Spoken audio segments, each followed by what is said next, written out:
మీకు మీ బిడ్డ మీద అంత ప్రేమ ఉన్నప్పుడు తన బిడ్డ మీద మీకెందుకు అంత ద్వేషం? ఆ బిడ్డ కూడా మీ రక్తమే కదా. నువ్వెంత లెక్చర్ అయినా ఇవ్వు, కానీ నా నిర్ణయం ఎంత మాత్రం మార్చుకోను నేను. నీ వాదన ఏది కూడా నువ్వు చేసేది సరైనదని నిరూపించలేదు. నీది తప్పు, అలాగే ఎప్పటికీ తప్పుగానే ఉండిపోతుంది.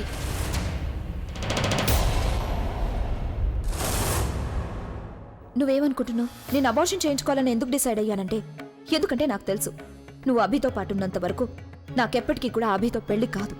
అది ఎందుకంటే నువ్వంటే నాన్నమ్మకి ఎంత ఇష్టం అంటే ఆవిడ నేను తన ఇంట్లోంచి ఎందుకు గిండేస్తుంది. నిన్ను ఇంట్లోకి తీసుకొచ్చే ఒక దారి నేను కనిపెట్టాను. ఈ ఇంట్లో నన్ను అందరూ ప్రేమిస్తారు, ఎందుకంటే నేనొక మంచి మనిషినని వాళ్ళు అనుకుంటున్నారు. వాళ్ళ దృష్టిలో నేను చెడ్డదాన్ని అయ్యానంటే నన్ను ద్వేషించడం మొదలు పెడతారు. నువ్వేం చేయబోతున్నావు? అది నీకే తెలుస్తుంది. నేను వాళ్ళందరి దృష్టిలో ప్రేమని గౌరవాన్ని పెంచుకున్నాను. ఇప్పుడు నేనే వాళ్ళ దృష్టిలో నా మీద ద్వేషాన్ని సృష్టించుకుంటాను.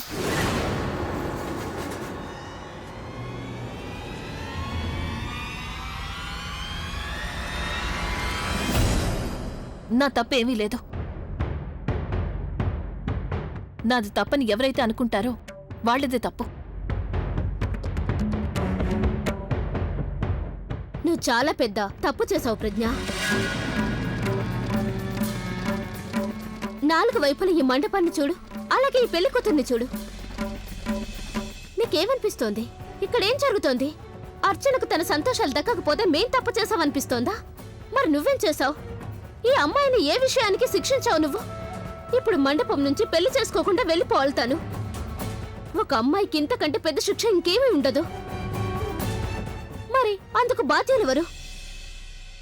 ఎవరు? అమ్మమ్మ,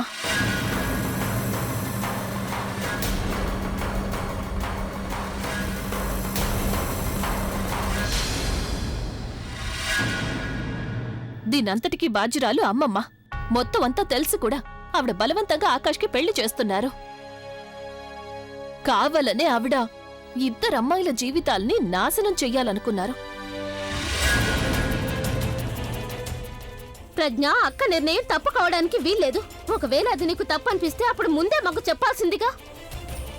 మేము అర్చనతో మాట్లాడేవాళ్ళం. ప్రజ్ఞ, నువ్వు ఈ ఇంటి కోసం సరైన నిర్ణయమే తీసుకున్నావు, కానీ చాలా తప్పు పద్ధతిలో తీసుకున్నావు. ఇప్పుడు అందుకు మూల్యం ఈ కుటుంబంలో ప్రతి ఒక్కరూ చెల్లించాల్సి ఉంటుంది. నువ్వు తీసుకున్న ఈ నిర్ణయం నా దృష్టిలో తప్పే అవుతుంది. మీ దృష్టిలో తప్పైనా నాకేం నష్టం లేదు, ఎందుకంటే నా దృష్టిలో తప్పు అమ్మమ్మది.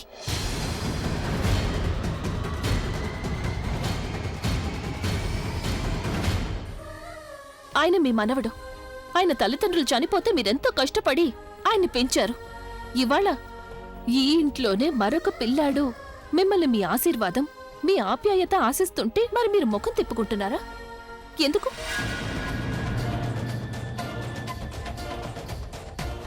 మీరే కదా అన్నారు ఈ కుటుంబం సంతోషం మీకు సర్వస్వం అని.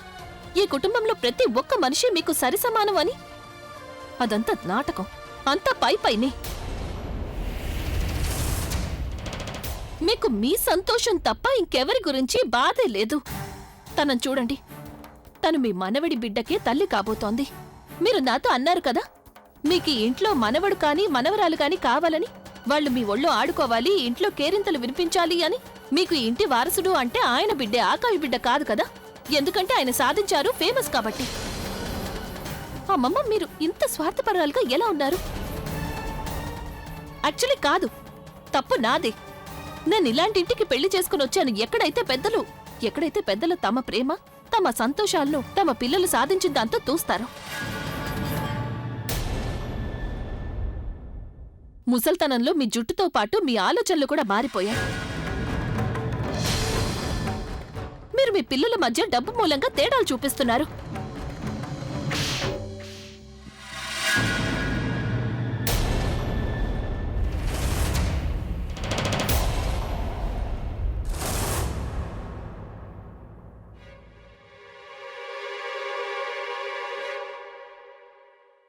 చాలు, ఇక మళ్ళీ ఇంకొక మాట మాట్లాడొద్దు.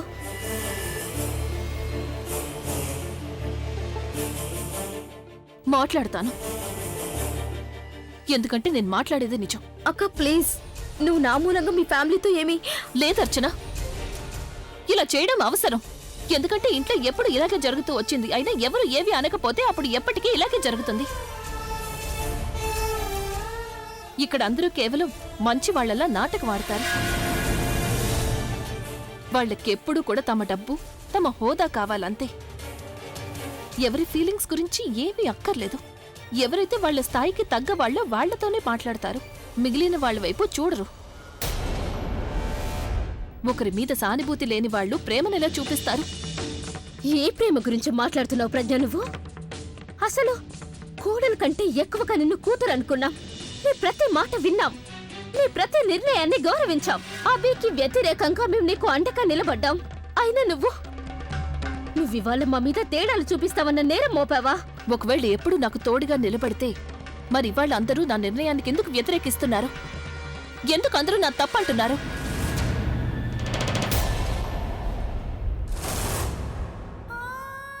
ప్రజ్ఞ, అమ్మా ప్రజ్ఞ, అమ్మా మేము నీకు వ్యతిరేకంగా ఏమీ నిలబడలేదు. ఇవాళ నువ్వే ఇంకెవరితోనే నిలబడ్డావు. నాకైతే నమ్మకమే కలగడం లేదు.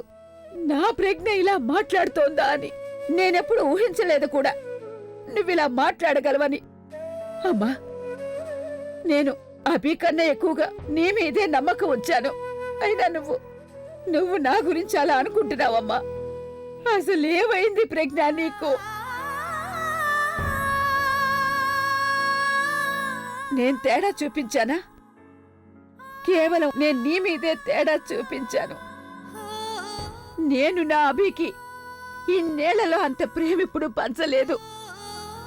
నీకు కొన్ని నెలల్లో ఎంత ప్రేమనైతే అందించానో. నువ్వింట్లో అందరికన్నా చిన్నదానివి కదా. కానీ అమ్మా, నేను మిగిలిన వాళ్ళకంటే నీకే పెద్ద హోదానిచ్చాను, గొప్పగా ఉంచాను. ఒకవేళ నీ మీద నాకు ప్రేమ లేకుంటే నాకివాళ ఇంత బాధగా ఉండేది కాదు. ఎంతైతే నీ మాటలు విని కలుగుతోందో.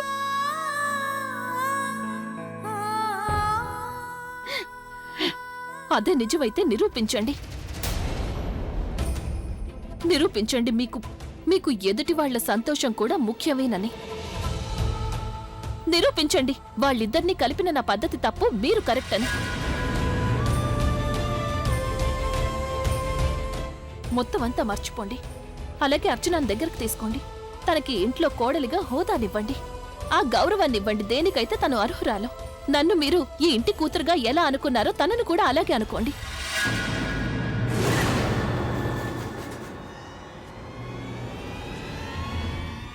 నీ బుర్ర చెడిపోయిందా? నేను తనని ఇంటి కోడలిగా ఒప్పుకోలేను.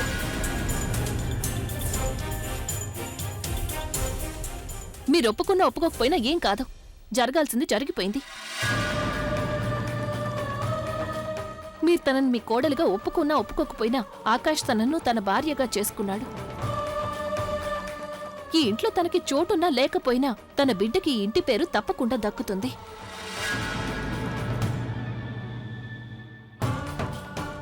అలాగే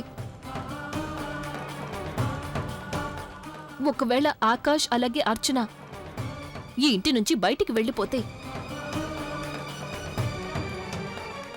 అప్పుడు నేను కూడా వాళ్లతో పాటు ఈ ఇల్లు వదిలి వెళ్ళిపోతాను.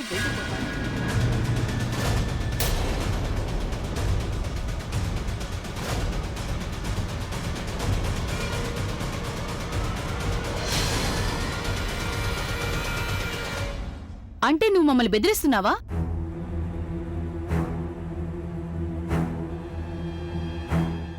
లేదు, వార్నింగ్ ఇస్తున్నాను.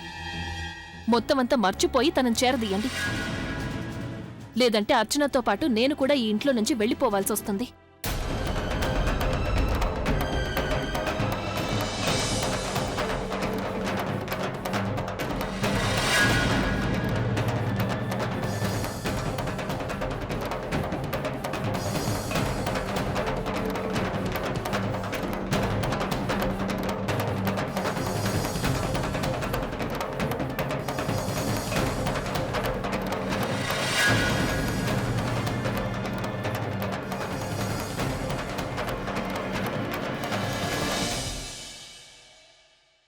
పద ఆకాష్.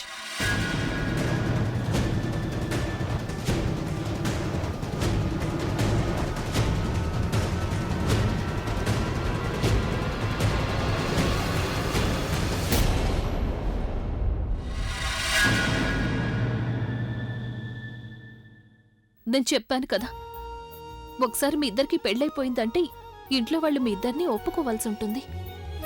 వదినా, నా ఫీలింగ్స్ నేను నీకు ఎలా ఎక్స్ప్రెస్ చేయాలో నాకు అర్థం కావట్లేదు. ఒకవేళ నువ్వు లేకపోతే ఇదంతా జరిగేదే కాదు. నా ఫ్యామిలీ ముందు తలెత్తుకుని నుంచోనేవాడిని కాదు నేను.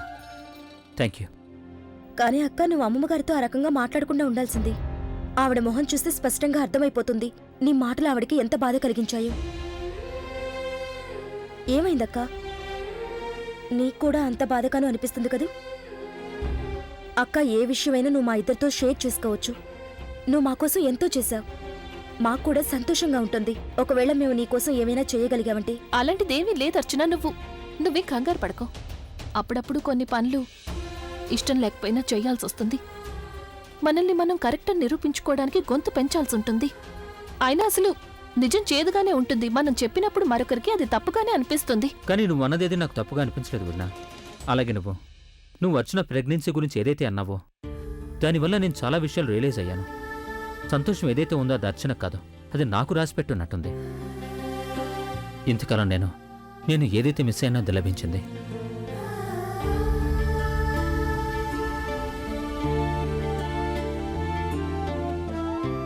I'm sorry Archana, but I know నేను తోడుగా లేకపోవడం వల్ల నువ్వు లైఫ్లో ఎన్ని మూమెంట్స్ మిస్ అయ్యావో. And now I promise you one thing. ఇవాళ నుంచి నువ్వు తల్లివయ్యే ప్రతి మూమెంట్ని ఎంజాయ్ చేస్తావు. నేను అదే కోరుకుంటున్నాను. మీరిద్దరూ మీ గడిచిన జీవితంలోని చేదునంతటినీ మర్చిపోయి కొత్త జీవితం మొదలు పెట్టండి. మీ వైవాహిక జీవితంలో ఎప్పుడూ సంతోషంగా ఉండండి. ఎప్పుడూ ఒకరికొకరు తోడుగా ఉండండి. అలాగే ఎప్పుడూ సంతోషంగా ఉండండి.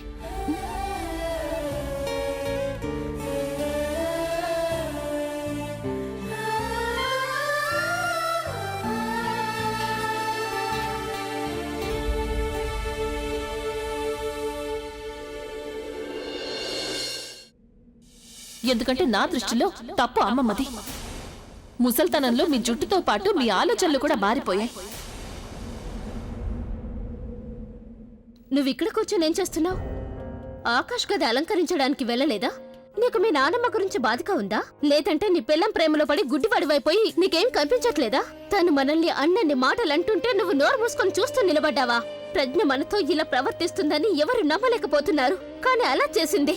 అది కూడా మీ నానమ్మతో. ఎవరినైతే నువ్వు అందరికంటే ఎక్కువగా ప్రేమిస్తావో ఆవిడతో.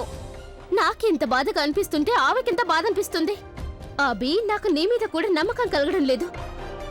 తను అందరి ముందు మనల్ని అన్న మాటలంది. మీ నానమ్మని అలా మాట్లాడింది. నువ్వు తన చెంప పగలగొట్టి నోరు మూయించలేదే. తను ఎదుటికి వెళ్ళడానికి నీకు ధైర్యం చాలకపోతే మరి కనీసం మీ నానమ్మ దగ్గరికైనా వెళ్ళు.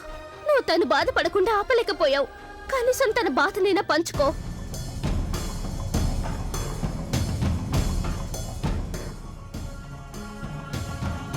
తను ప్రజ్ఞ కాదు, ఇంకెవరో అనిపించింది. కానీ ప్రజ్ఞ అన్నీ చేయగలదు. కానీ నాన్నమ్మని మాత్రం ఇన్సల్ట్ చేయలేదు. నాన్నమ్మ మనసుని బాధ పెట్టదు ప్రజ్ఞ. నువ్వు ఆలోచిస్తున్నావేంటి? వెళ్ళి అడుగు తనను. ఒకవేళ తను పెద్దవాళ్లతో ఇలాగే మాట్లాడితే అసలు తను ఇదంతా ఎందుకు చేసిందో, మరిన్ని రోజులు మంచిదానిలా ఎందుకు నాటకమాడింది, అసలు తన గురించి ఏమనుకుంటుంది? తనేదో చేయాలనుకుంటోంది.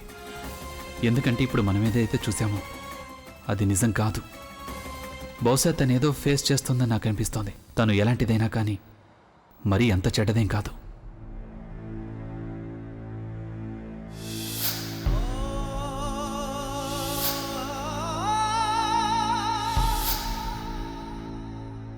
ప్రజ్ఞ,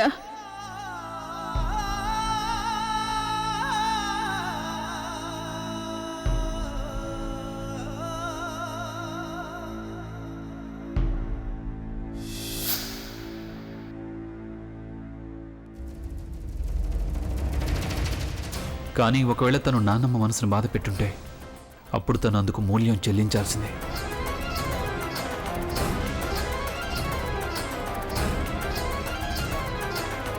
ప్రజ్ఞ, ప్రజ్ఞ,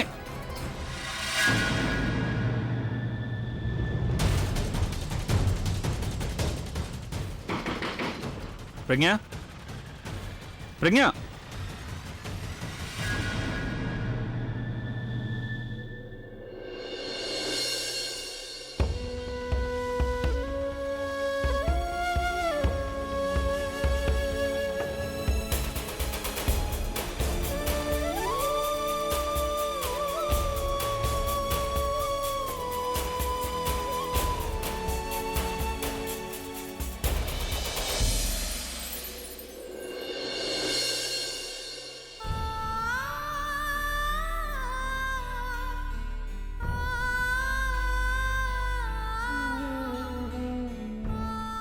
నన్ను క్షమించండి అమ్మమ్మ. నేను మీ మనసుని బాధ పెట్టాను. ఈ ఇంట్లో మీరు నాకు ఎంతో గౌరవాన్ని ఇచ్చారు, కానీ నేను మిమ్మల్ని అందరి ముందు అవమానించాను. మీరు నన్ను ఎప్పుడో సొంత కూతురు కంటే ఎక్కువగా ప్రేమించారు, కానీ నేను ఆ ప్రేమనే అనుమానించాను. మరి నేనేం చేయగలను అమ్మమ్మ? నేను మీకు ఏదైతే సంతోషాన్ని ఇవ్వాలనుకున్నానో దానికోసం నేను ఇదంతా చేయడం అవసరం. ఒకవేళ నేను అలా చేయలేదంటే అప్పుడు మీరు నా స్థానాన్ని తనకు ఎలా ఇవ్వగలరు? నేను ఏదైతే చేస్తున్నానో దాని తర్వాత మీకు ఇంకా సంతోషం లభిస్తుంది. ఏదైతే మీకు కావాలో నాకు తెలుసు. తర్వాత మీరు నన్ను క్షమిస్తారు, ఎందుకంటే మీరు ఈ ప్రపంచంలో నా బెస్ట్ అమ్మమ్మ కాబట్టి.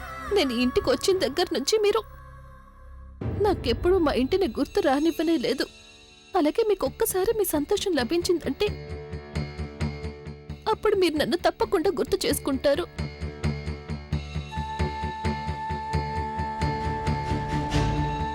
కానీ అంతవరకు నేను ఇలా చెయ్యాల్సిందే. మీ ప్రేమని నేను ద్వేషంగా మార్చాల్సిందే అమ్మమ్మ.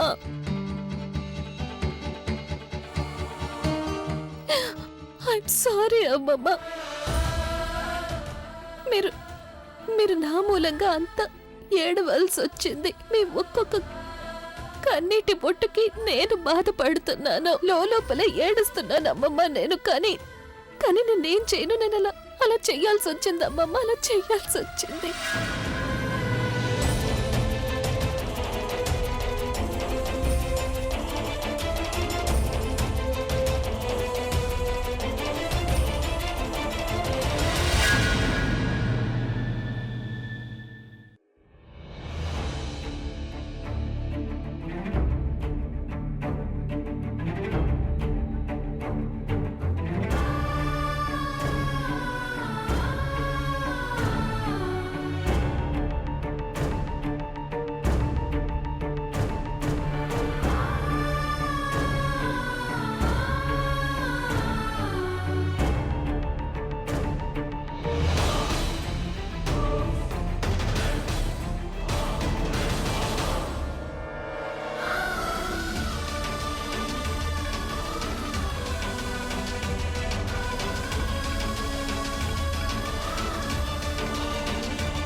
నీళ్లు తాగు. ఎంతో గొప్ప పని చేసొచ్చావు. ప్రపంచం అంతా మెచ్చుకోదగ్గ పని. అలసిపోయి ఉంటావు. ఎవరో ఒకరు కావాలి కదా నేను చూసుకోవడానికి. ఆ అవసరం ఏమీ లేదు. నేను మీకు దాహంగా ఉందని చెప్పలేదుగా. సరే అయితే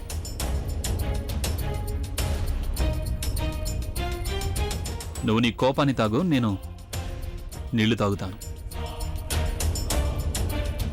ఈ నన్ను ఎందుకు తిట్టడం లేదు?